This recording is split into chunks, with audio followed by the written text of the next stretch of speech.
It also goes to the opening act engineers. It's very easy when we're sitting in our fucking ivory towers with all our shit all done, with an army of fucking people to make it happen. It's very easy to forget how stressed out they are. Yeah. You know, they're coming into our world. That's right.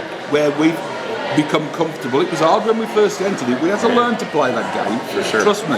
You know, going from clubs to arenas and then arenas to stadiums, where in one environment you can only control 20% of the overall sound because the sound's coming off stage. The second environment, the arenas, it's a little bit out of your control, but there's still a lot of because the rooms are miserable, but there's still a lot of interaction from what's coming from stage, to an environment where there's hardly any interaction from stage, and whatever anybody's going to hear better be coming through the fucking PA, because if it isn't, they ain't fucking hearing it. Now, there's nothing worse than watching a band and watching some guy on a big video screen playing a fucking instrument and you can't fucking hear it. I know.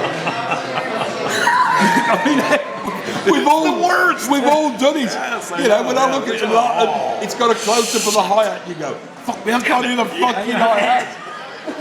Damn. You know what I mean? It's like, fuck.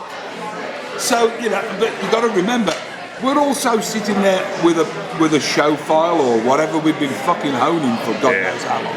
And then this poor geezer's come along with a band he's only ever done probably clubs or theatres with, and he's on a console that he has no show file for, and he probably never fucking touched the desk before.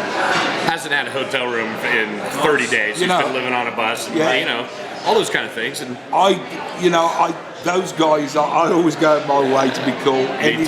Anything they want to know, or if I can help, I am more than willing. Yeah. You know, and please make sure this bit's in the interview, because I'd like to say to any opening act engineers, please don't be afraid to approach. Absolutely. Because they are afraid a lot of the time. I think so, they are. And they have no reason to be. But see, you know, there's listen, you know, I got nothing better to do. Come, I'll spend 2 hours with you going, let's comb through my file, dude. I'll show you whatever I got going on. And the best engineers I know are that way. Yeah. You know, you want to share your information. You want to share. I think it's when you become comfortable in what you do yourself that you realise that, all right, there's a shit pile of little tricks we use. Yeah. But they're not really that precious. Yeah. I'm sharing them. Here. The precious bit for us is what we can actually create with our bands. Yeah. That's really what it is. We can give everybody all the tools in the toolbox, but it doesn't. The driver. It doesn't necessarily mean that you'll be able to recreate what we could possibly do. Maybe, maybe not. I always find it hard because he always says like we're bigging up ourselves, and I never do that because it's a fucking hard job, you know. And sometimes you can have a horrible disaster, and anybody could have the right to come up to you and say, that was fucking shite. Yeah. So it's very hard to even talk from a commanding position when we live in glass houses. Truth. Well, it's like what you talked about with Toby at that ZZ Top show. Yeah.